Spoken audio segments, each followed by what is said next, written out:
Hey guys, what's going on? I'm a bit sad. I'm a smile. I always have a smirk on my face. But anyway, Anthony Bourdain, I was a huge fan of his. If you guys don't know who he is, you should check him out. He is a travel journalist and a chef.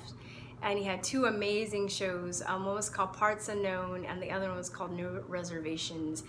And you might be able to see them both on Netflix. I know one of them is at least on Netflix, and you can probably YouTube some of the other ones or find them somewhere else on social media. But he traveled the world, all over the world, and he ate and cooked, and it was very educational, very inspiring. I love to travel. And it was just one of my favorite shows, and I really had a lot of respect for him. So when it's funny though, because he drank like a lot, and he smoked, and he ate, he would eat like the most looked savory but also maybe unhealthy things. So when I first heard of his death, I was like, oh, he probably had a heart attack or something, or I was like, he was living it up. But to hear that he died of suicide, I don't believe it. I don't. Not because I don't want to believe it, but I just don't believe he died of suicide. I felt like, I know that he had addictions. He was a heroin addict, and I want to even say cocaine. Anyway, he was a drug addict years back, and he was very open about it, so a lot of people knew this about him.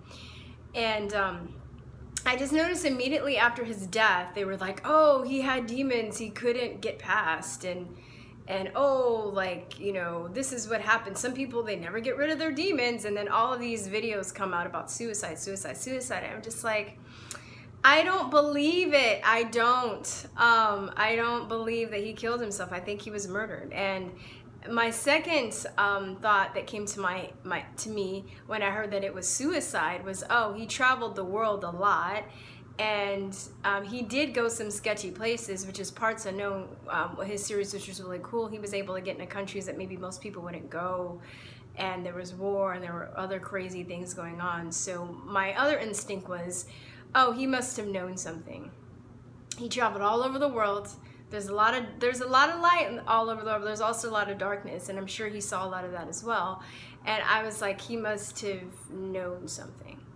So anyway, I want to address first that I think there is a conspiracy too when somebody is a successful person who's had a drug pass to, if you want to kill them, it's kind of easy to murder them because you can always blame it on their drug pass. You can say, oh, they had demons. Oh, you know, they were addict for years, and even though they got past it, it's hard for them. You know, it's still hard because it's always there.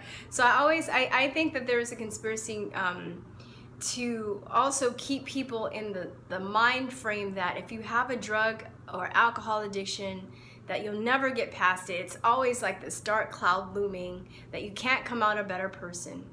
And I have some friends that are recovering, and they're kind of in the state where they're just like, you know, oh man, we looked up to him. He was somebody, you know, that we can look up to because it seems like he got past that, and he did get past. I was like, bullshit. He was murdered, and the fake ass news media is trying to make people that, you know, in addition to that, they're trying to kind of hook into that dark subconscious of people to make them think that they can't get over their drug addiction. So you think about like a lot of the globalists and the elites, they feed off of people being addicted to drugs, right? There's a lot of drug running that's been caught between politicians. This is how the elite keep their others in kind of in check. If you have a drug addiction, you're easy to control. If you can ever see, I'll see if I can put this in the links, but there's this really good interview with a banker. He's a European banker. It has subtitles, so you guys are gonna have to read. I'm sorry, I know it's hard, but you're gonna have to read because he's European. I forgot, Danish, no, Dutch, something. He's not American, he doesn't speak English.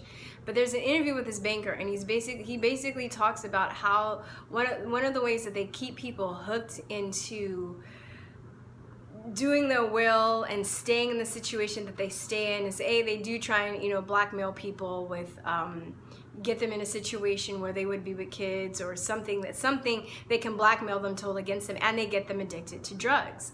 And he actually said if he had gotten addicted to drugs, he doesn't think that he would have been able to escape that situation. So what happens is, like, maybe they'll put you in a situation where you're like blackmailed, and then you feel bad and you feel trapped, and in order to get away from that situation, you do drugs. So a lot of people do drugs not to necessarily to feel good, but to feel so they don't feel bad. Right? So a lot of people do drugs too to numb a lot of PTSD, horrible shit that they've gone through. I mean, drugs make you feel good. I'm not, I'm not denying that, but I think that it's also, depending on the type of drugs you do, it's very numbing, especially if you're in a really traumatic, horrible, harrowing situation. It's just easier to do coke, or it's easier to do heroin because you don't feel it. You don't know how to get over it. You know how to escape from whatever hell you're in, and then you do drugs. So going back to what I was saying before, if you are the elite and you want to control a population, another way to keep people controlled, even if they do, so you get past the first hump of getting off drugs, but then it also is another means of control to make people think that they can never get past it. Even if they do get past it, you still never get past it. You know what I mean? Like, you can still be free from heroin 10 years, but hey, you'll never get past it. You'll always have those demons, right? Even if you've come clean, even if you've made amends with all the people that you've hurt, even if you are, your chemicals are back in balance, because I definitely believe, having so many friends and family members that have struggled with drug addiction, it's really like a spiritual problem, and it's a biochemical problem. So even after you get all of that in balance, it's like they want you to think that you'll never get past it. So getting back to Anthony Bourdain, I was talking to April, and my right-hand homegirl who runs the channel with me, and we were talking about the whole Anthony Bourdain and him, how he was like, his girlfriend, Asia Argento, his wife, I think they were married, was with with friends at Rose McGowan, and that whole situation with Harvey Weinstein is very, very weird. And maybe, I think she supposedly tweeted something a few days before, which was really suspicious. Like, I'm not in the same country as my boyfriend. Why would she tweet that? I'm not necessarily saying that she was involved, but, she also was with Harvey Weinstein. He raped her, and she was still with him for 5 years. I don't know. I mean, Hollywood is very weird. There's just a lot of things that don't really add up. There's rumors that he was going to expose the elite pedophile rings. He had respect and love. A lot of people love this guy. I mean, I wish I could have met him. I didn't know him personally, but he had a lot of respect and love from people from all over the world. And if he had come out and said something, definitely people, it would have, like, gained a lot of respect, and people would have, like, listened. Same thing with Michael Jackson. I had a friend that he's an agent, and he had clients on his tour and was talking about how healthy Michael Jackson was, and there was rumors that he was gonna tell people about the Illuminati and all this stuff. So, and then he just mysteriously died. So, I mean, don't believe the fake ass mainstream media. For those people that, it's like, oh, you think everything is a suicide. Oh yeah, well, you think everything is a fucking, like, you think everything is a conspiracy. Well, you just believe every fucking thing the mainstream media says, and they always lie. So shame on you. I don't fucking believe it. I don't fucking believe that he killed himself. I think he was suicided. And, and I think what CNN, the kings of lies, was the first news organization to say that he killed himself. No investigation, no note.